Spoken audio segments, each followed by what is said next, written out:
Grandma, my parents are sending you to a nursing home today.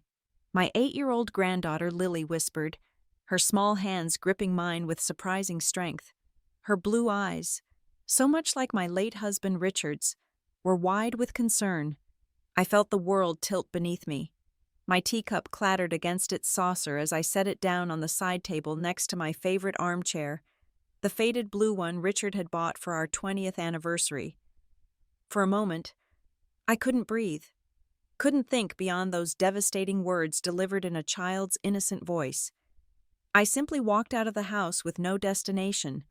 What my son and daughter-in-law didn't know was that I was hiding a $17 million fortune. What I did next left them in shock.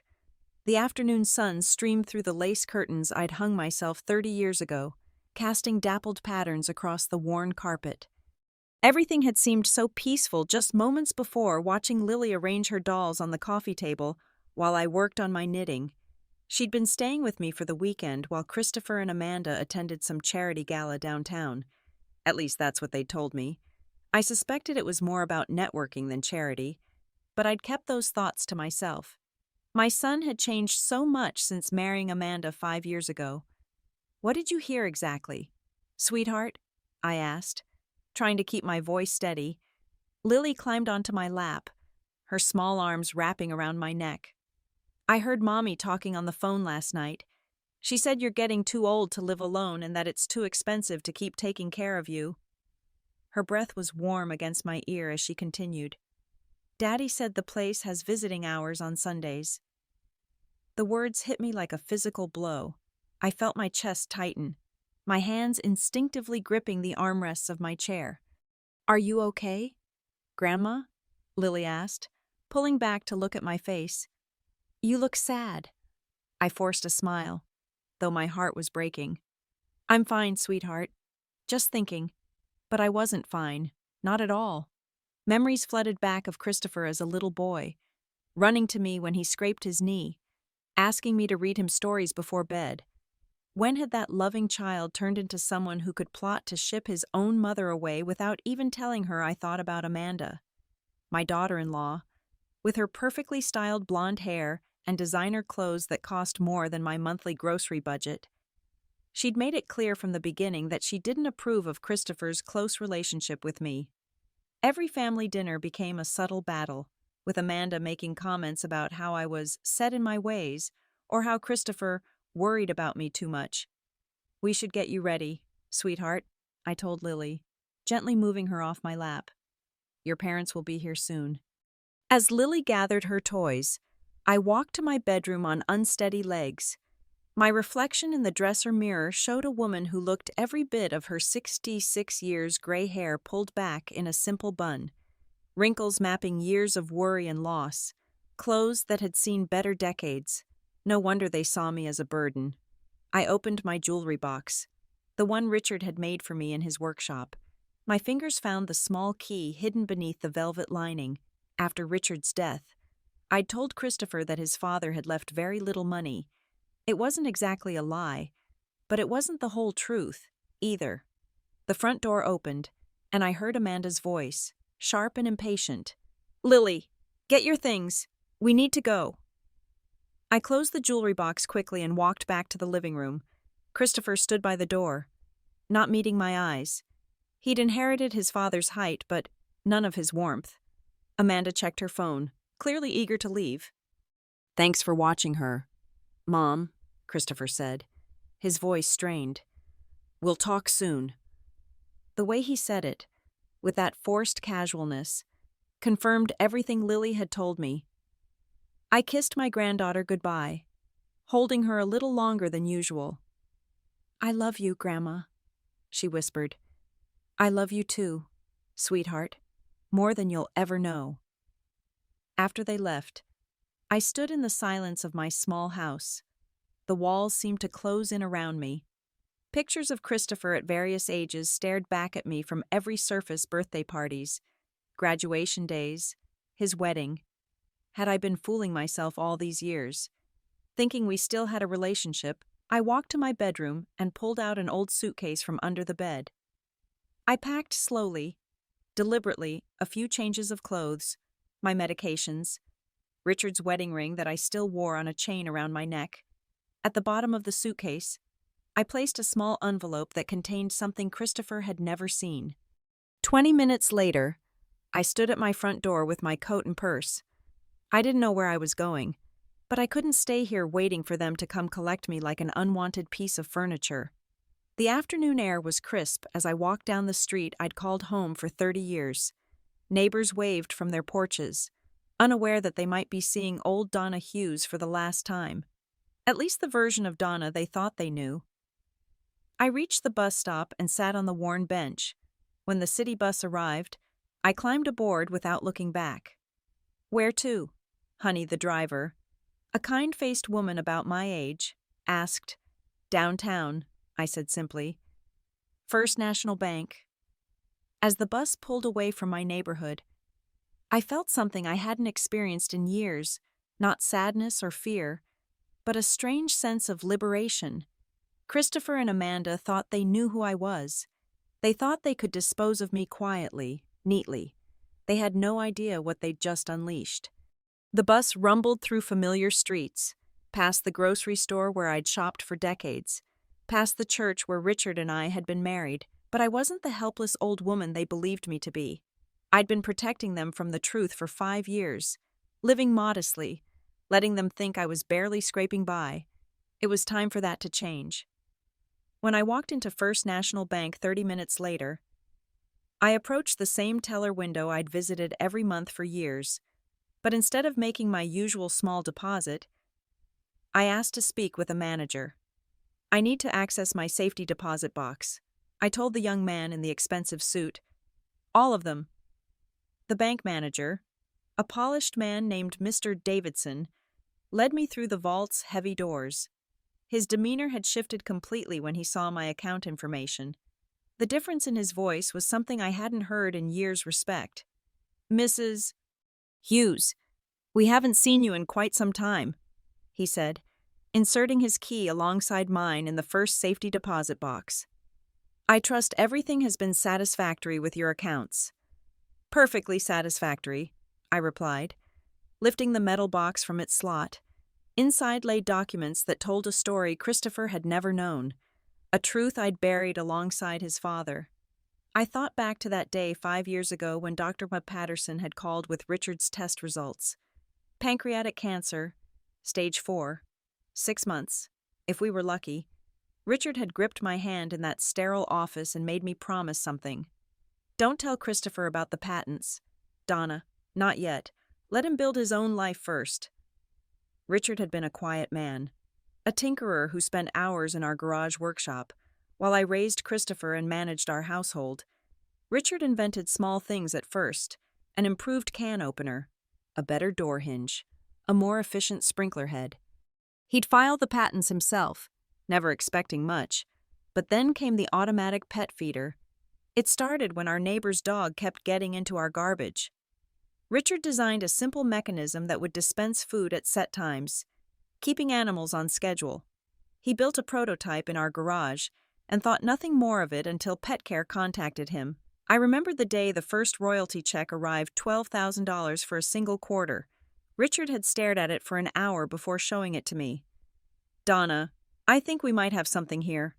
We did have something. Over the next 15 years, Richard's patents generated steady income that we invested carefully real estate in emerging neighborhoods, blue-chip stocks, municipal bonds, nothing flashy, nothing that would attract attention. When Christopher graduated college and moved in with Amanda, Richard and I made a decision. We would live simply, modestly, the same way we always had.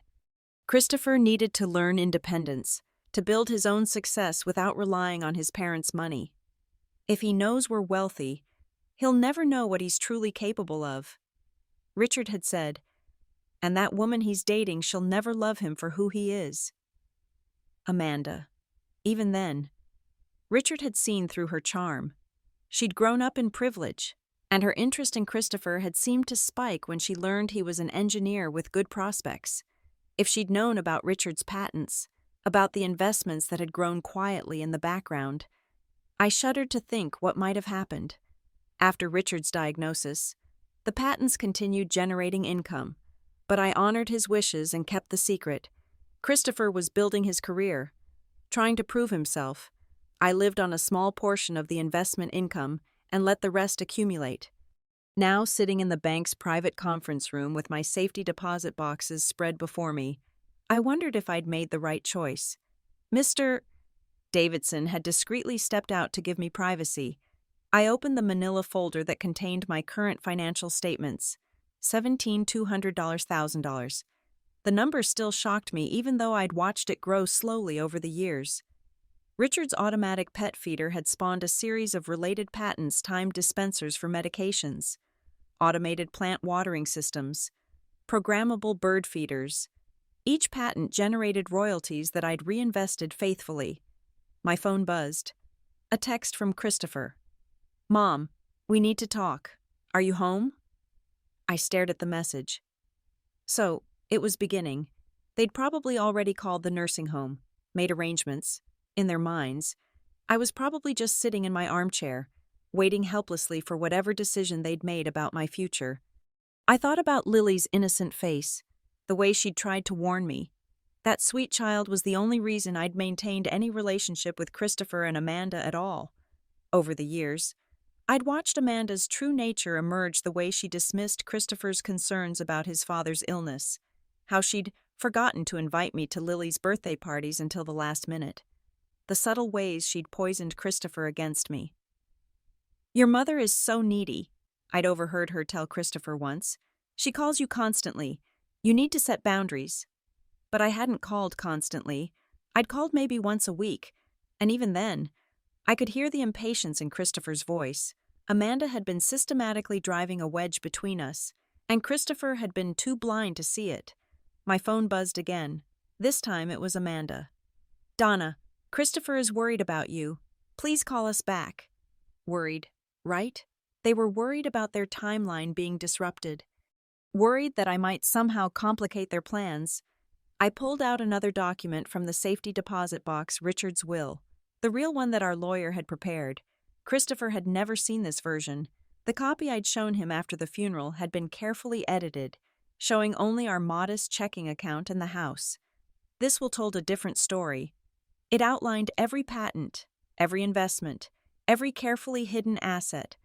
Richard had left everything to me with instructions that it should eventually go to Christopher and Lily. But only when Donna determines that Christopher has the wisdom and character to handle such responsibility. I'd been waiting 5 years for that wisdom to emerge. Instead, I'd watched my son become increasingly distant, increasingly influenced by a woman who saw family as an inconvenience. The bank's phone on the conference table rang softly. Mr. Davidson's voice came through the intercom. "Mrs. Hughes, I'm sorry to disturb you, but there is a young man here asking about you. Says he's your son." My heart sank. Somehow Christopher had figured out where I'd gone. "Tell him I'm in a meeting and cannot be disturbed." "Of course, ma'am." I gathered the documents quickly and placed them back in the safety deposit box. But I kept one item, a small notebook where Richard had recorded every patent application, every royalty payment, every investment decision. His handwriting filled page after page with the meticulous records of a man building a legacy.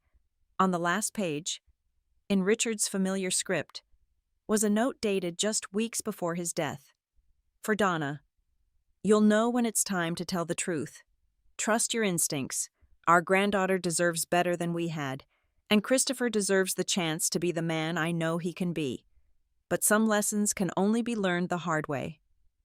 I closed the notebook and slipped it into my purse.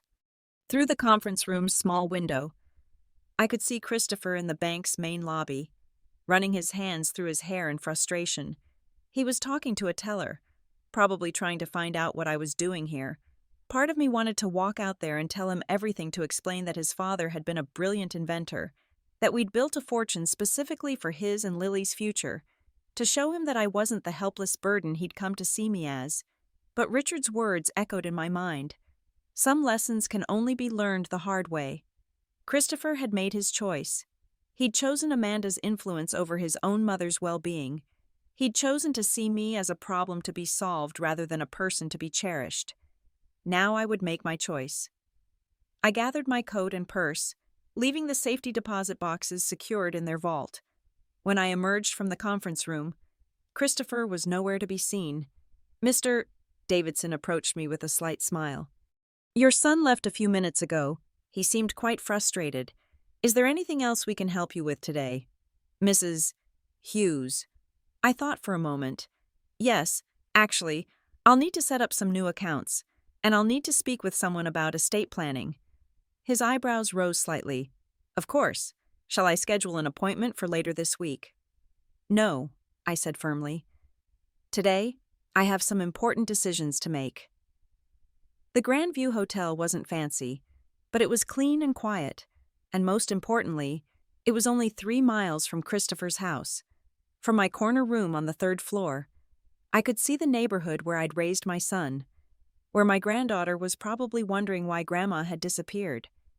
It had been 2 days since I'd left the bank with a new checkbook and a plan that was still forming in my mind.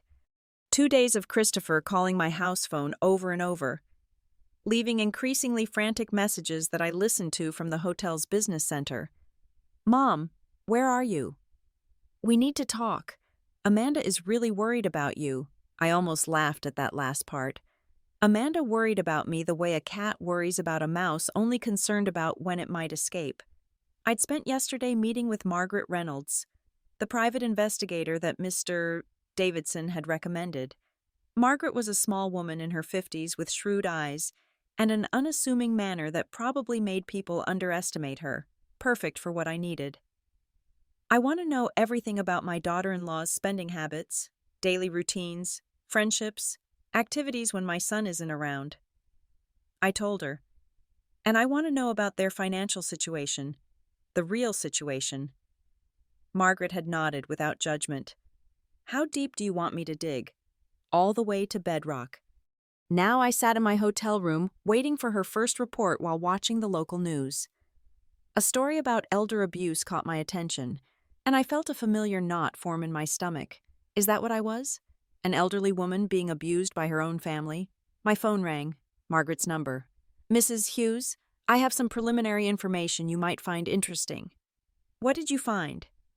Your son and daughter-in-law are in significant debt, credit cards maxed out, second mortgage on the house, car payments on 2 luxury vehicles they can't afford. But that's not the most concerning part. I gripped the phone tighter.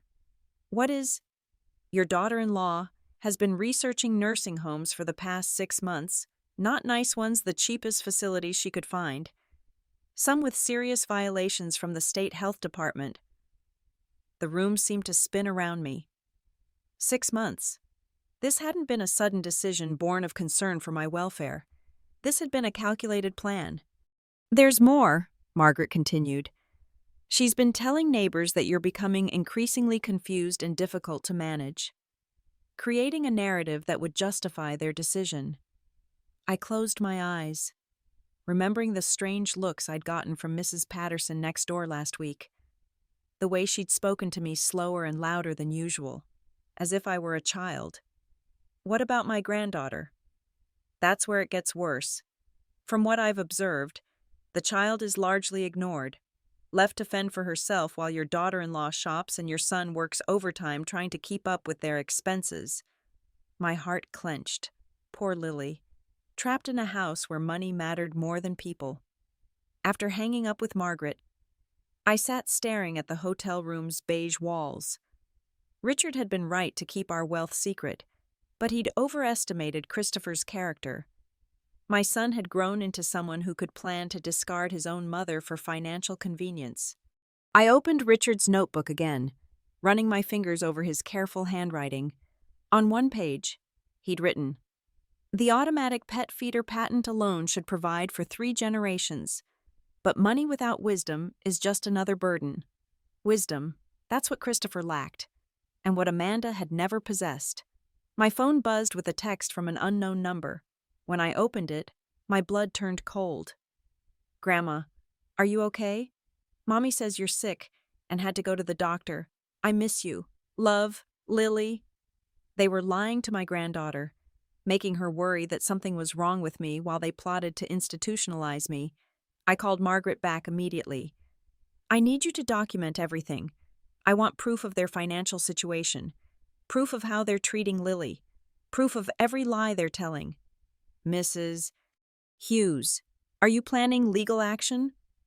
I looked out the window at the neighborhood where I'd raised my son, where my granddaughter now lived with parents who saw people as means to ends. I'm planning to protect my granddaughter, I said, my voice steadier than it had been in days. Whatever that takes. That evening, I drove my rental car through my old neighborhood. The house Richard and I had shared for 30 years sat dark and empty. Christopher's house, 2 streets over, glowed with warm light. I parked across the street and watched. Through the large front window, I could see Amanda on her phone, gesticulating wildly. Christopher sat slumped on the couch, his head in his hands. No sign of Lily. A few minutes later, Amanda threw her phone down and stormed out of the room.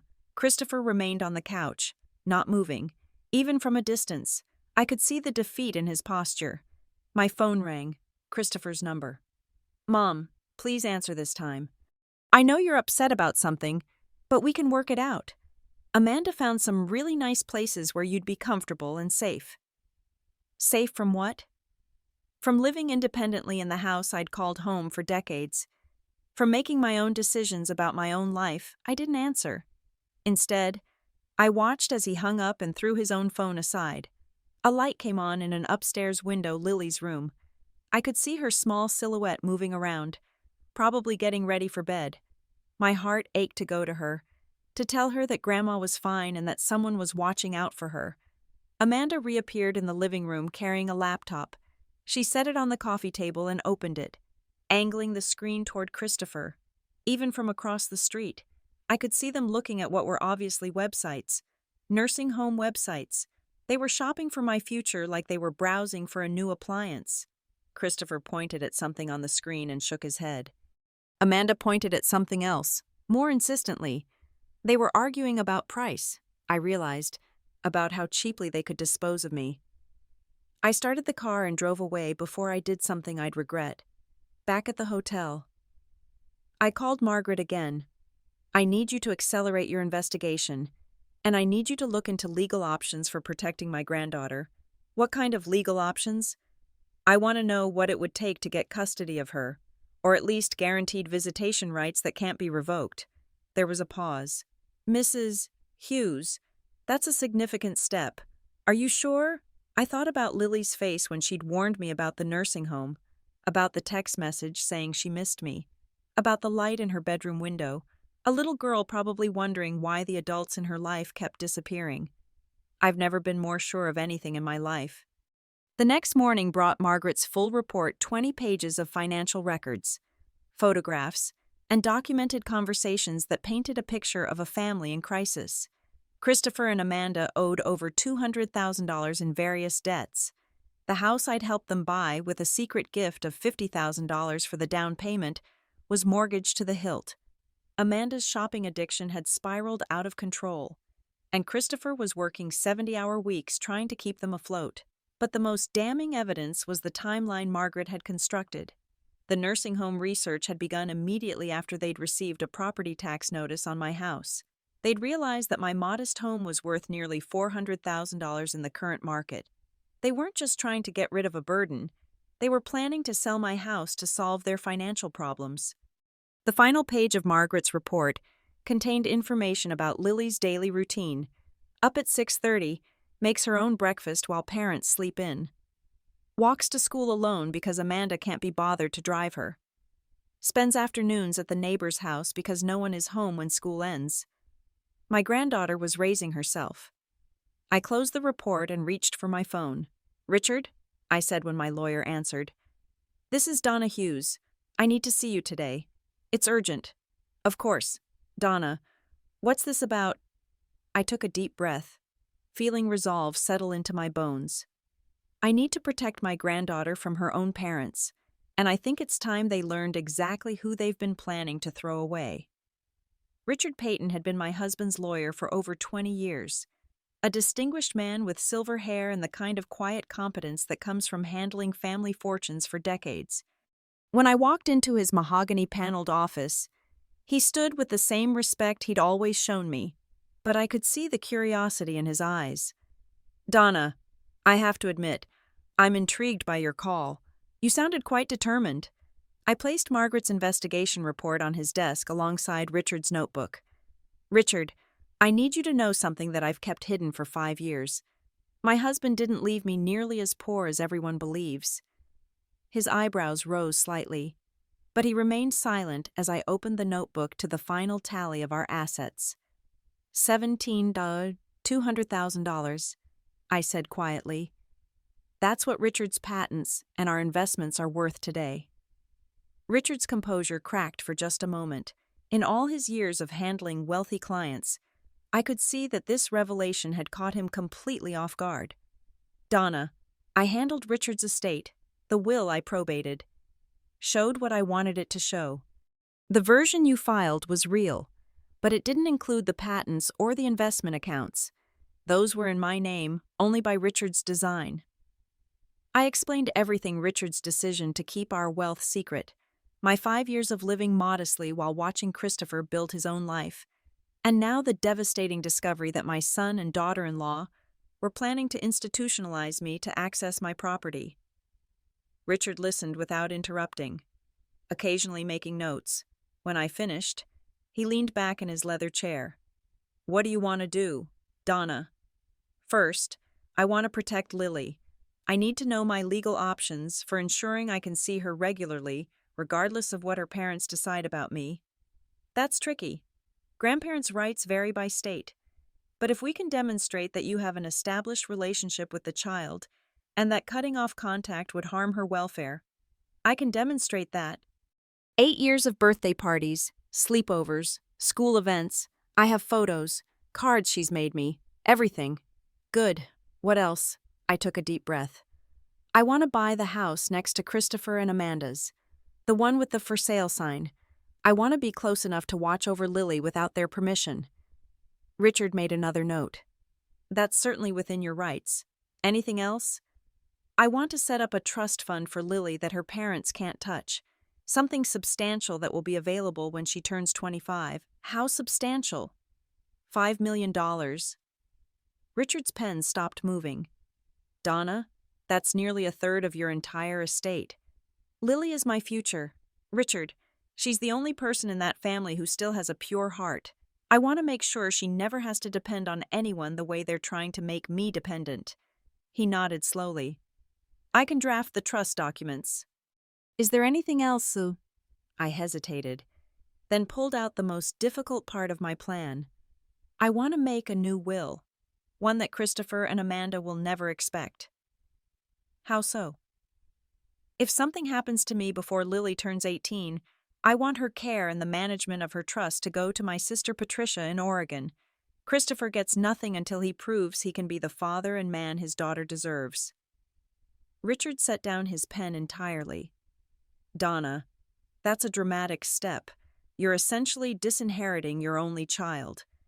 "No, I'm giving him a chance to earn his inheritance through character instead of birthright.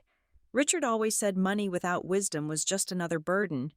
Christopher needs to learn wisdom first.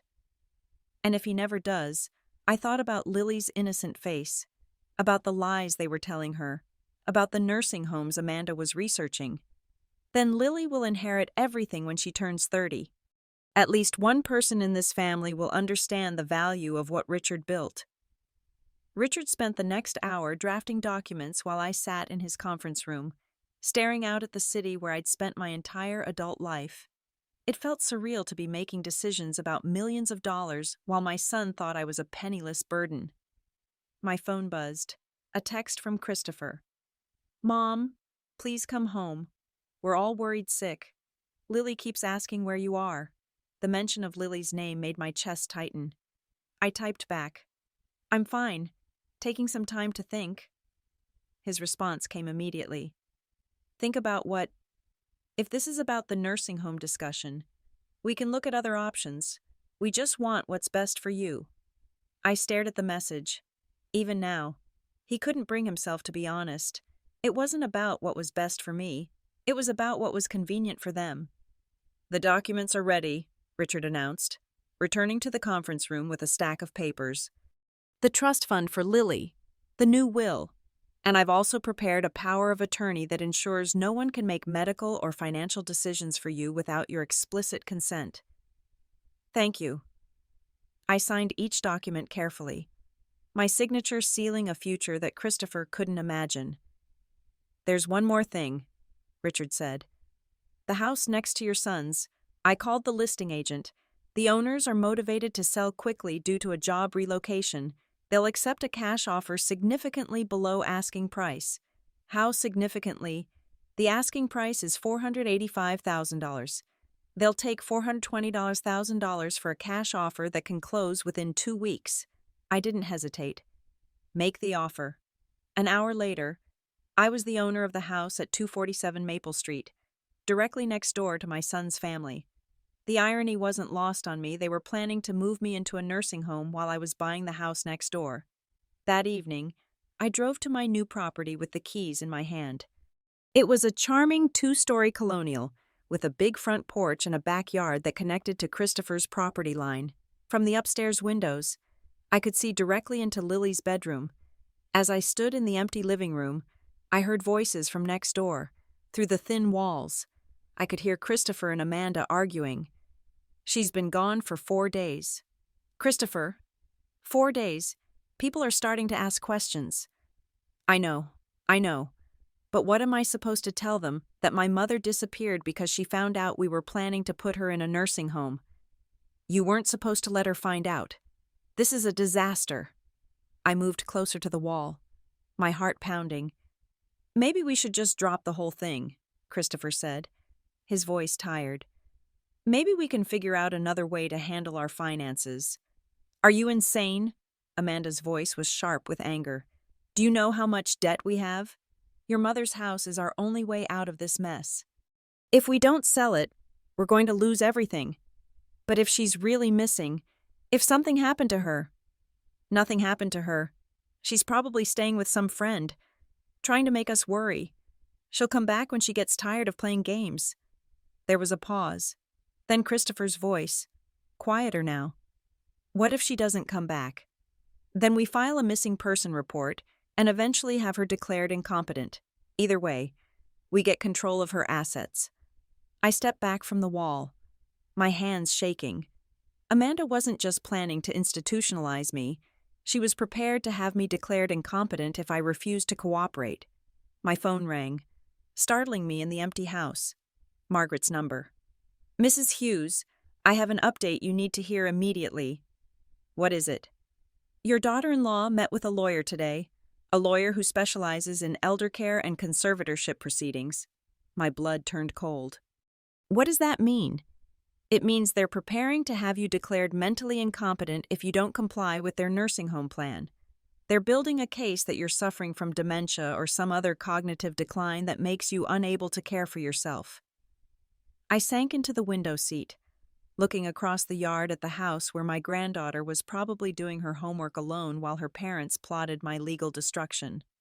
"There's more," Margaret continued. "The lawyer advised them to document instances of your erratic behavior. They're going to start creating a paper trail that paints you as confused and potentially dangerous to yourself." "How do you know all this?" "The lawyer's secretary is my cousin. She's horrified by what she overheard and wanted someone to warn you." I closed my eyes, feeling the full weight of their betrayal. This wasn't just about money anymore. They were prepared to destroy my reputation, my autonomy, my very identity to get what they wanted. "Mrs. Hughes, are you still there?" "Yes," I said quietly. "I'm here. And Margaret." "Yes." "Tomorrow morning, I want you to schedule a meeting with Christopher and Amanda. Tell them I'm ready to come home and discuss their concerns about my living situation." "Are you sure that's wise, after what I just told you?" I stood up and walked to the window overlooking their backyard. In Lily's bedroom window, I could see my granddaughter's silhouette as she sat at her desk. "They think they're dealing with a confused old woman who doesn't understand what's happening to her," I said. "It's time they learned exactly who they've been underestimating." I arrived at Christopher's house at exactly 2 hours on Saturday afternoon, carrying the same worn purse I'd had for 10 years and wearing the same modest coat that had made Amanda wrinkle her nose at family gatherings. To them, I looked like the same helpless woman who had disappeared 5 days ago. They had no idea that the woman standing on their porch now owned the house next door and had $17 million in assets they couldn't touch. Christopher opened the door before I could knock, his face a mixture of relief and barely controlled anger. "Mom, thank God. Where have you been? We've been worried sick." The lie came so easily to him that I almost felt sorry for the man he'd become. "I needed some time to think," I said simply, stepping into the foyer. The house still smelled like Amanda's expensive perfume and the fresh flowers she bought weekly to maintain appearances. Amanda appeared from the living room, her smile as artificial as her highlighted hair. "Donna, we were so frightened something had happened to you. You can't just disappear like that without telling anyone. I'm 66 years old. Amanda, I don't need permission to leave my own house." Her smile faltered slightly. "Of course not. We just worry about you living alone at your age." Lily came running down the stairs, launching herself into my arms. "Grandma, I missed you so much. Mommy said you were sick." I held her tight, breathing in the scent of her strawberry shampoo. "I'm not sick, sweetheart. I'm perfectly fine." Over Lily's head, I saw Amanda and Christopher exchange a look.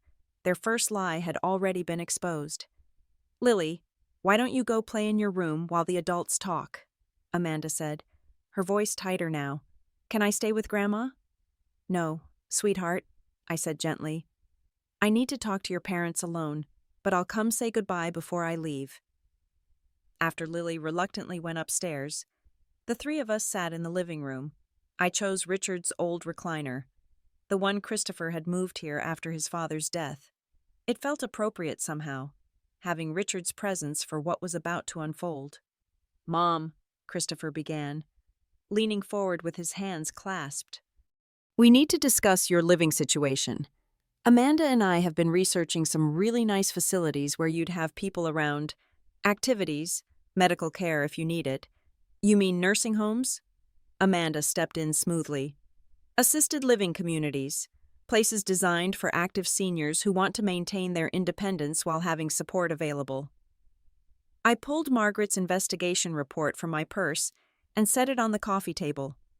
"You mean places like Sunset Manor, the one with the health code violations, or perhaps Golden Years Care, where the state found evidence of patient neglect?" Both of them stared at the document.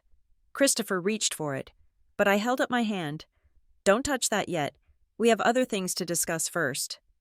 I pulled out my phone and opened the voice recording app, setting it on the table between us. "I want to make sure we're all clear about what's being discussed here." "Mom, you don't need to record," Christopher started. "Actually, I do. You see, I know about your financial situation. I know you owe over $200,000 in various debts. I know you've been researching nursing homes for 6 months, not just recently, and I know you've already spoken to a lawyer about having me declared incompetent." The color drained from Amanda's face. Christopher's mouth opened and closed like a fish gasping for air. "How do you—" Amanda began. "How do I know?" "Because unlike what you apparently think, I'm not a senile old woman who can be easily manipulated." I reached into my purse again and pulled out a business card. "Margaret Reynolds, private investigator. Very thorough work." Christopher found his voice. "You hired a private investigator, Mom. That's paranoid behavior. Maybe we should have Dr. Patterson take a look at you." I laughed, a sound that seemed to echo in the suddenly quiet room. "Paranoid Christopher. Your wife met with an elder care attorney yesterday to discuss having me committed against my will. I'd say my paranoia was perfectly justified." Amanda shot to her feet. "This is ridiculous. We're trying to help you, and you're treating us like criminals." "Sit down, Amanda." Something in my tone must have surprised her because she actually obeyed. "Now," I continued, "let's talk about what you really want. You want to sell my house to pay off your debts. You want me out of the way so you can access what you think is my only asset." "That's not—" Christopher began. I held up my hand again. I'm not finished. You've been lying to Lily, telling her I'm sick when I'm perfectly healthy. You've been spreading rumors in the neighborhood about my mental state. And you've been planning to put me in the cheapest facility you could find while you profit from my property. The room was so quiet, I could hear the clock ticking on the mantel. But here's what you don't know, I said. Reaching into my purse one final time, I pulled out Richard's notebook and my bank statements. You don't know who you've really been planning to destroy. I opened the notebook to the first page and began reading aloud. Patent number 8745532. Automatic Pet Feeding System, filed by Richard Hughes, March 15, 2003. Current annual royalties, $847,000. Christopher's eyes widened. What are you talking about? I turned the page.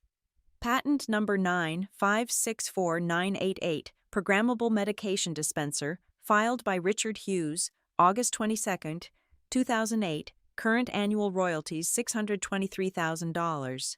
Mom, I don't understand. Patent number 9834771, Smart Irrigation Controller, filed by Richard Hughes, January 4, 2011. Current annual royalties, $891,000. I closed the notebook and opened my bank statement, turning it so they could see the bottom line. Current total assets, $17,200,000. The silence that followed was deafening. Amanda's face had gone completely white. Christopher stared at the papers like they were written in a foreign language. That's impossible, Amanda whispered. You live in that tiny house. You clip coupons. You buy generic groceries. I live modestly because your father asked me to. He wanted Christopher to build his own success without relying on family money. He wanted to see what kind of man his son would become. I looked directly at Christopher. Now I know. Mom, if this is real, why didn't you tell me? Why did you let us struggle when you could have helped? I did help. The $50,000 you think came from your father's life insurance for your house down payment, that was me. The inheritance you received when your grandmother died, also me. I've been quietly supporting you for years, hoping you'd develop the character to handle real responsibility. Amanda finally found her voice. If you're so wealthy, then why are you living like a pauper? Because wealth without wisdom is meaningless. Your father understood that. Unfortunately, neither of you do. I stood up, gathering my papers. Here's what's going to happen.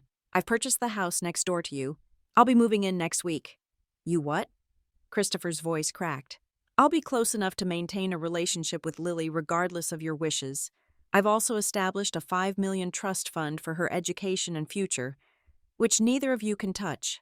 Amanda looked like she might faint. $5 million. As for the two of you, I continued, you have a choice. You can apologize for your behavior. Commit to being better parents to Lily, and perhaps we can rebuild some kind of relationship. Or you can continue down this path, in which case you'll discover that people with $17 million have very good lawyers. Christopher stood up, his hands shaking. Mom, we made a mistake. We were desperate. We didn't know what else to do. If I'd known about Dad's money, if you'd known about the money, you would have been hovering around me for years, waiting for me to die so you could inherit, just like you're doing now. Except you were planning to speed up the process. Amanda's composure finally snapped. This is insane. You can't just buy the house next door and spy on us. We have rights as parents. Yes, you do. And I have rights as a grandmother. I also have the resources to protect those rights, which you apparently forgot when you were planning to have me declared incompetent. I moved toward the stairs. I'm going to say goodbye to Lily now, and Amanda. She looked up at me with tear-filled eyes. If you ever lie to her about me again, if you ever try to poison her against me the way you've poisoned Christopher, you'll discover that $17 million can buy a lot of legal trouble for people who threaten my granddaughter's well-being. I climbed the stairs, leaving them sitting in their living room, surrounded by the wreckage of their assumptions about the helpless old woman they'd tried to discard. Lily was in her room, coloring at her desk. She looked up when I knocked on her doorframe. Grandma, are you leaving again? I sat on her bed and patted the space beside me. She climbed up and snuggled against my side. I'm not leaving, sweetheart. I'm moving into the house right next door so I can see you whenever you want. Her eyes lit up. Really? The pretty house with the big porch? Really? And Lily? Yes.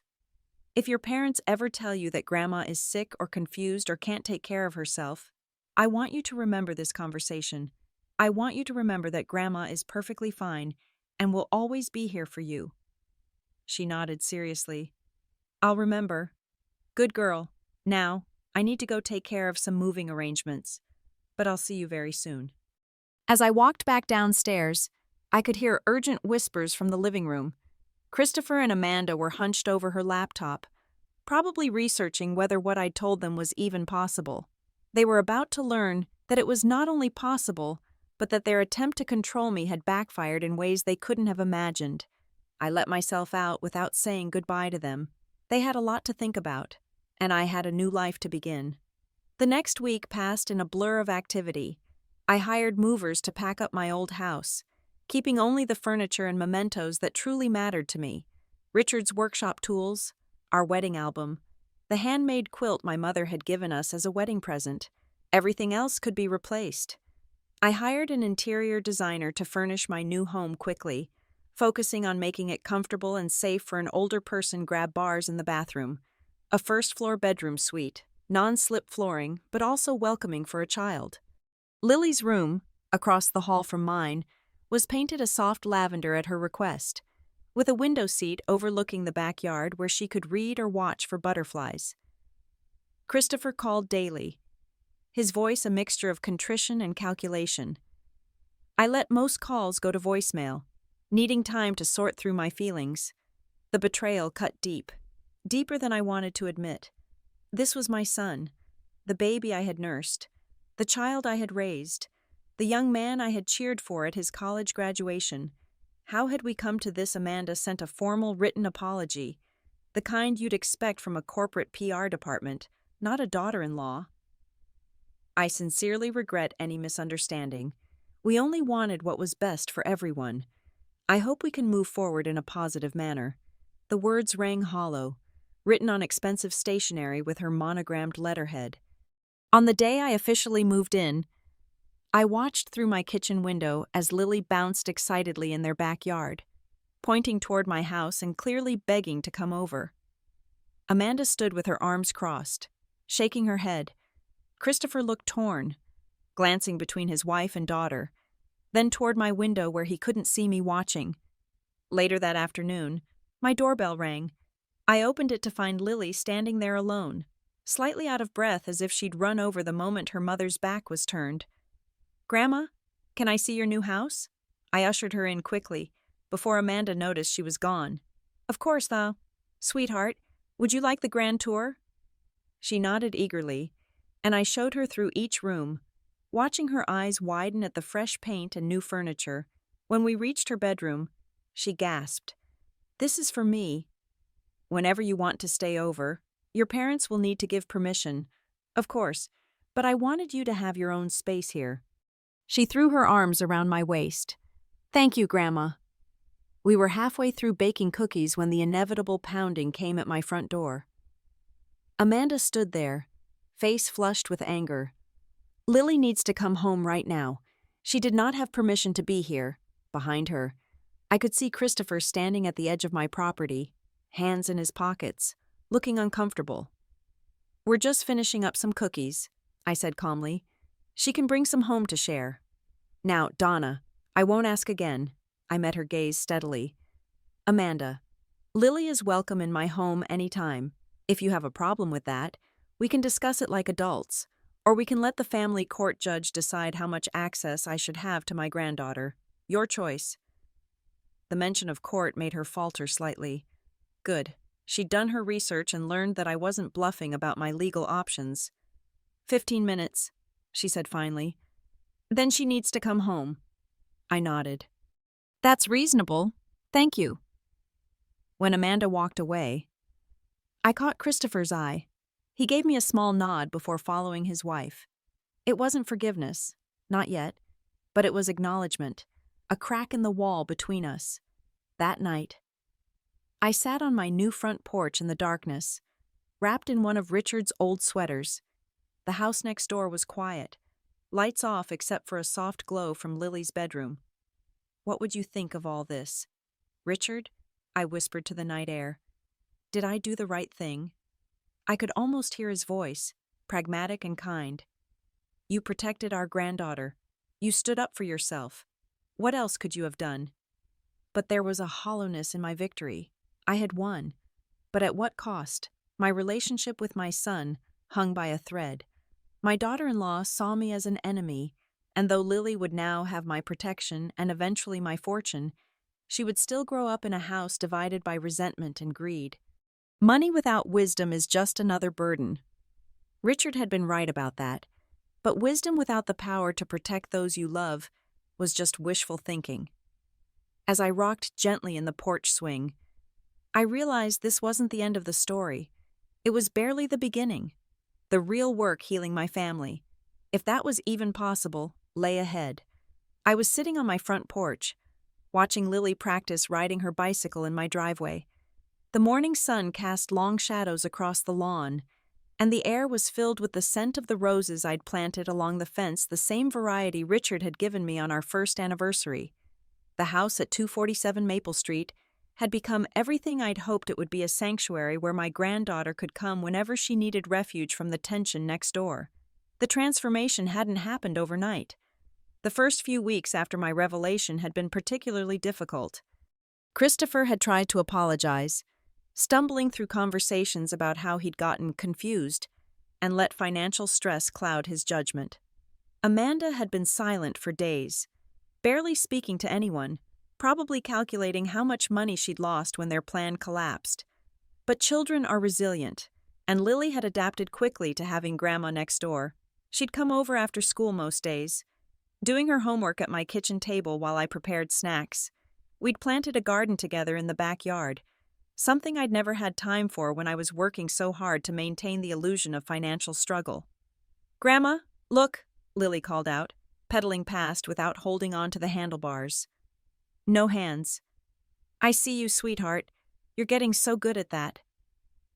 The front door of Christopher's house opened, and he walked across the yard toward us. These visits had become routine over the past few months. At first, they'd been awkward attempts at reconciliation.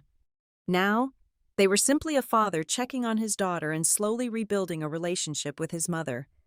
"Hey, Mom," he said, settling into the wicker chair beside mine. "How was Lily today?" "Perfect. As always. She got an A on her science project about plant growth, the one we worked on together, using our garden." Christopher nodded, watching his daughter with a mixture of pride and something that looked like regret. "She seems happier lately." Children thrive when they feel secure and loved without conditions. He winced slightly at the implied criticism, but didn't argue. We'd had several difficult conversations over the past months, and Christopher was slowly coming to understand how his marriage had changed him, how Amanda's influence had gradually eroded his relationship with his family. "Amanda wants to talk to you," he said quietly. I raised an eyebrow. "About what?" "She wants to apologize, really apologize, not just say the words because she thinks she has to." "And you believe her?" Christopher sighed, running his hands through his hair in the gesture I remembered from his childhood. "I think she's finally realized what we almost lost, what we almost threw away." Through the window of Christopher's house, I could see Amanda watching us from the kitchen. She'd lost weight over the past months, and her designer clothes had been replaced with simpler outfits. Whether that was due to financial constraints or a genuine change in priorities remained to be seen. "I'm not opposed to talking with her," I said carefully. "But Christopher, you need to understand that trust isn't rebuilt overnight. What you and she plan to do to me, that changes things permanently. I know, and I know I don't deserve your forgiveness. But maybe, for Lily's sake, we can find a way forward." Lily rode up to the porch, breathless and grinning. "Daddy, did you see me riding with no hands?" "I did, Princess. You're getting really good at that bike." She leaned the bicycle against the porch railing and climbed the steps. Grandma, can I show Daddy the photo album we made? Of course, sweetheart. While Lily ran inside to fetch the album, Christopher and I sat in comfortable silence. It wasn't the easy relationship we'd once had, but it was progress. She's made 3 photo albums since I moved in, I told him. One about our garden, one about our cooking adventures, and one about all the places we want to visit together when she's older. You're giving her stability, something she wasn't getting at home. Christopher's voice was quiet. That's changing, though I've noticed Amanda spending more time with her lately. Christopher nodded. The marriage counselor suggested we focus on family activities instead of individual pursuits. It's been eye-opening. Lily returned with a thick album bound in purple construction paper. This is the one about our garden, Daddy. Look, here's the first day when we planted seeds, and here's last week when we harvested tomatoes. As she flipped through the pages, pointing out each stage of growth, I watched Christopher's face.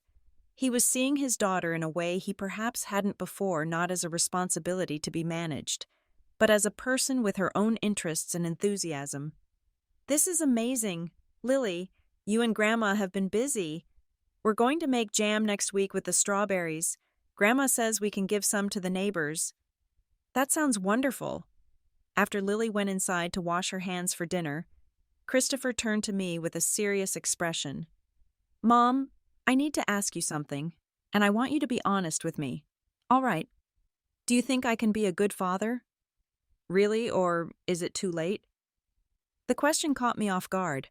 In all our conversations over the past months, Christopher had been defensive, apologetic, or resigned. This was the first time he'd asked for my honest assessment. You were a loving child. Christopher, you had empathy and kindness. You stood up for other kids who were being bullied. You cried when our dog died and insisted we hold a proper funeral for him. He smiled slightly at the memory. That boy is still inside you somewhere.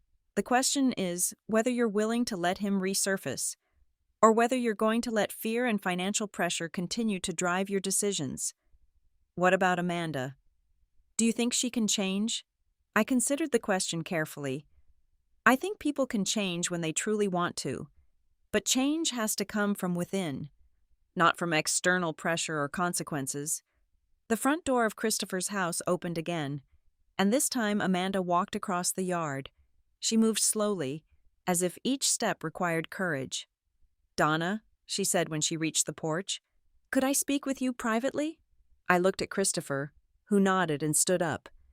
I'll go help Lily get ready for dinner. After he left, Amanda sat in the chair he'd vacated. For a moment, neither of us spoke. I owe you an apology, she finally said, not the kind I gave before, when I was still hoping to salvage something for myself. A real apology. I'm listening. I was raised to believe that financial security was the most important thing in life. My parents divorced when I was 12 because of money problems, and I watched my mother struggle for years afterward. When I met Christopher, he seemed stable, responsible, someone who could provide security.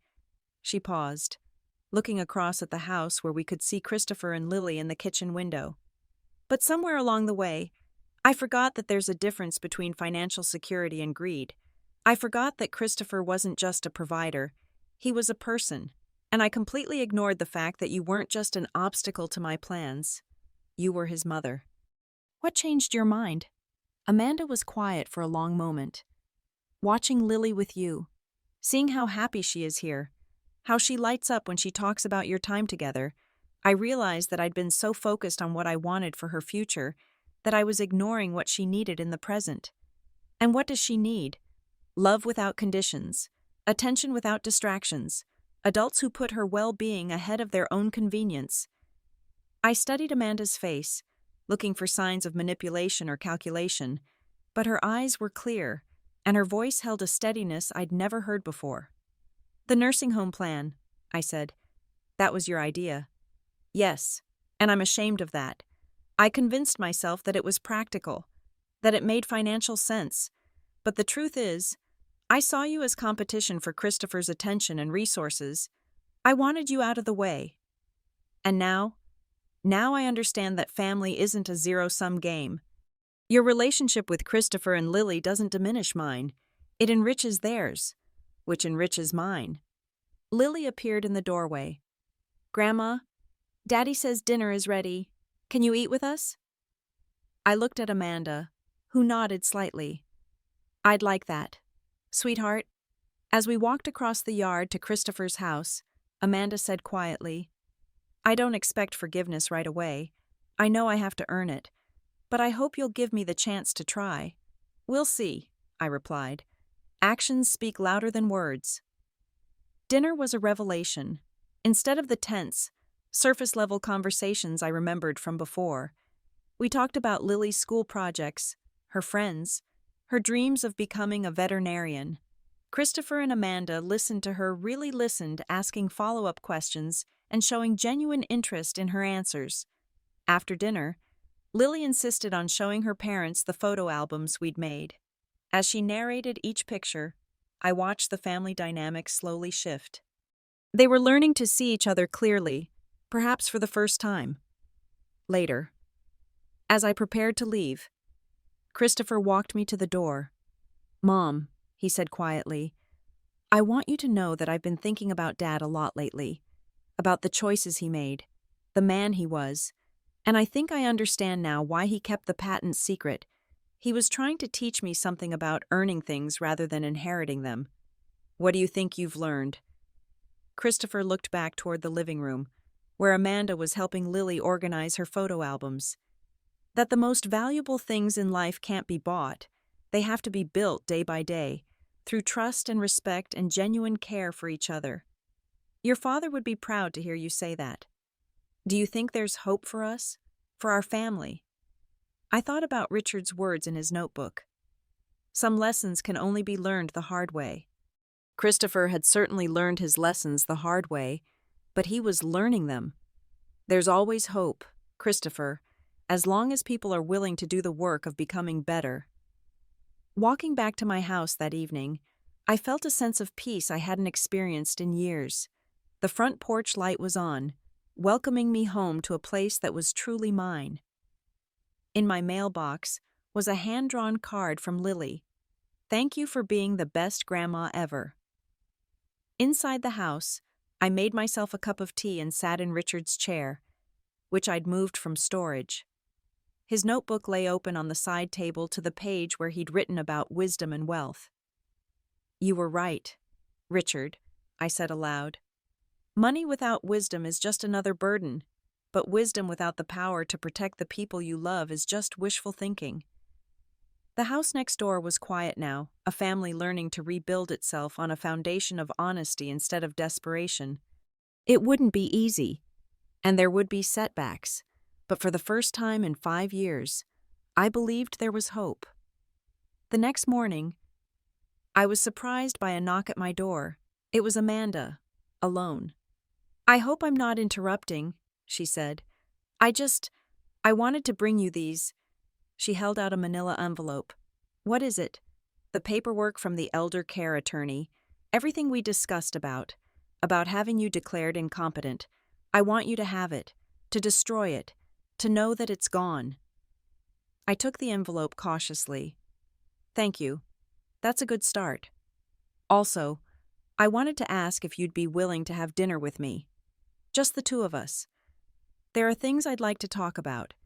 Things I think you deserve to know about me, about why I am the way I am. I studied her face.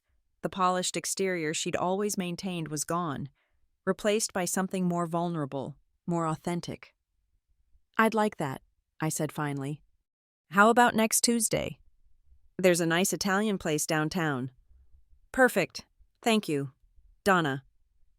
The following Tuesday, I met Amanda at Salvatore's, a quiet restaurant with white tablecloths and soft lighting. She was already seated when I arrived, nervously shredding a breadstick. Thank you for coming, she said as I sat down. You're welcome. You said there were things you wanted me to know. Amanda took a deep breath.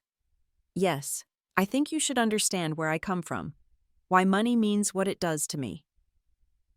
Over the next 2 hours, as we worked our way through pasta and wine, Amanda told me about growing up with a single mother who worked 3 jobs to keep them afloat.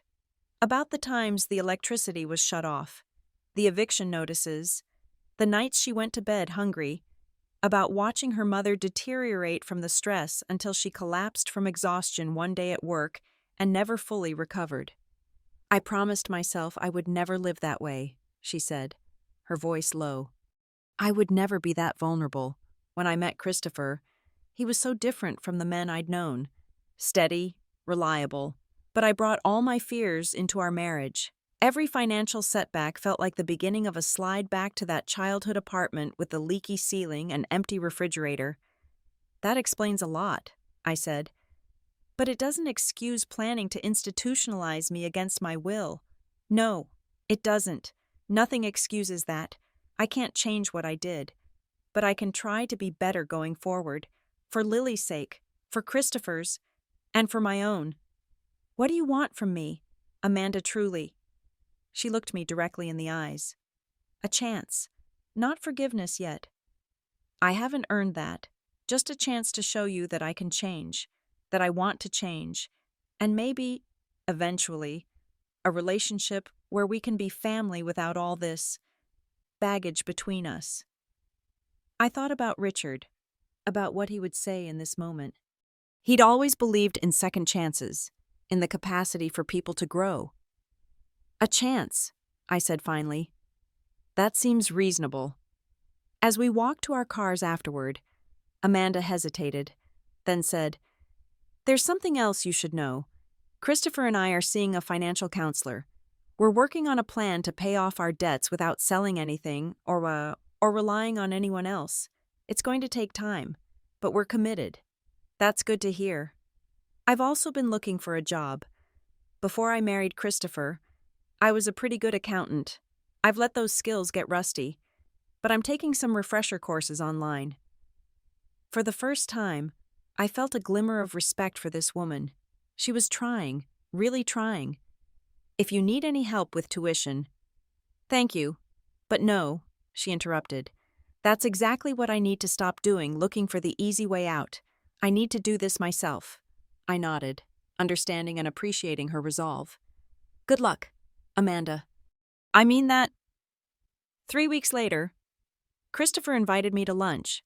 Just the 2 of us. We met at a small cafe near his office, where he nervously played with his silverware while we waited for our food. "I've been doing a lot of thinking," he said, "about Dad, about what he was trying to teach me. And what have you concluded?" "That he was right to keep the money secret. If he'd told me about it when I was younger, I would have felt entitled to it. I would have expected it without earning it. And if he'd told me after I married Amanda, she would have seen you differently," I finished for him.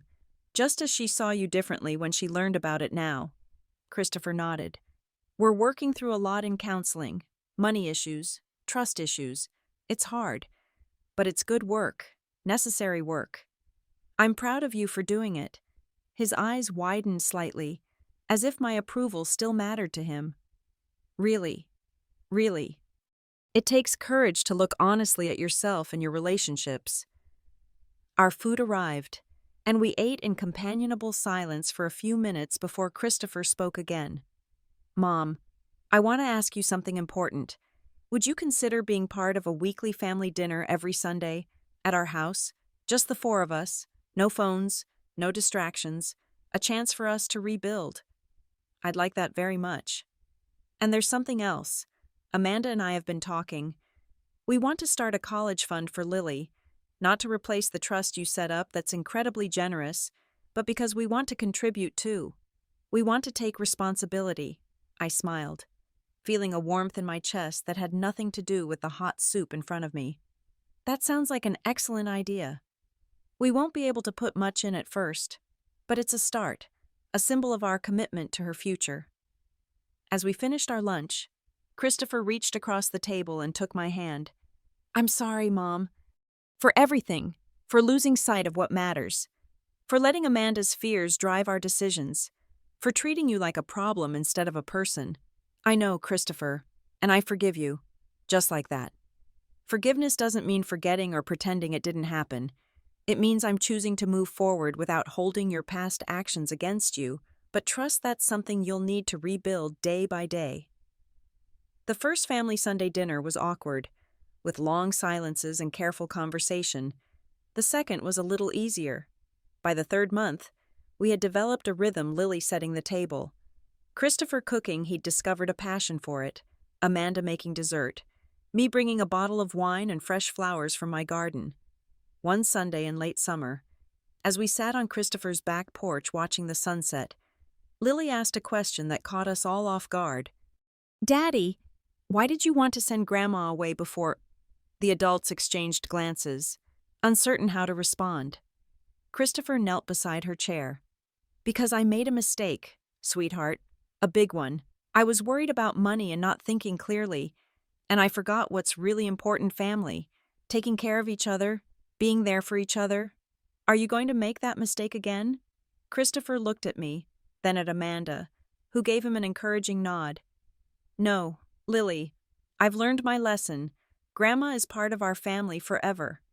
Lily seemed satisfied with this answer and went back to eating her ice cream. But the moment lingered, a reminder of how far we'd come and how easily it could have gone differently. Later that evening, Christopher walked me home. The night was clear, stars visible despite the city lights. We paused on my front porch, neither of us quite ready to say goodnight. "Dad would have loved this, wouldn't he?" Christopher said, looking up at the sky. "The four of us together, working things out. He would have. He always believed in you, in your capacity to grow. I've been thinking a lot about his patents, about the work he did, not just the money they generated, but the creativity, the problem solving. I've been tinkering with some ideas of my own." "Really? What kind of ideas?" Christopher smiled, a flash of boyish enthusiasm lighting up his face. "A smart device for elderly people living alone. It monitors basic health indicators and daily routines without being intrusive. If something seems off, it alerts family members." "That sounds remarkable." "It's still just sketches and notes, but it feels good to create something that might help people. Something Dad would have been proud of." I touched his arm gently. "He would be proud of you, Christopher, not just for the invention, but for the man you're becoming." As I watched my son walk back to his house, I thought about Richard's true legacy. Not the patents or the money, but the values he'd lived by: creativity, integrity, patience. In his quiet way, he'd built not just devices that improved lives, but a foundation that could sustain a family through its darkest moments. My phone buzzed with a text from Lily. "Good night, Grandma. I love you." I smiled and typed back, "I love you too, sweetheart. Sweet dreams." Outside my window, the two houses sat side by side in the darkness, connected now not just by proximity, but by the slow, careful work of rebuilding trust. Richard's legacy wasn't just the money he'd left behind. It was the wisdom to know when to reveal it and how to use it to protect what truly mattered. Family wasn't about blood or obligation. It was about choice, about choosing to love and protect each other even when it wasn't easy. And sometimes, it was about having the strength to set boundaries that forced the people you love to become better versions of themselves. I was no longer the helpless woman they'd tried to discard. I was Donna Hughes, guardian of my granddaughter's future and keeper of my late husband's wisdom, and I was finally truly home.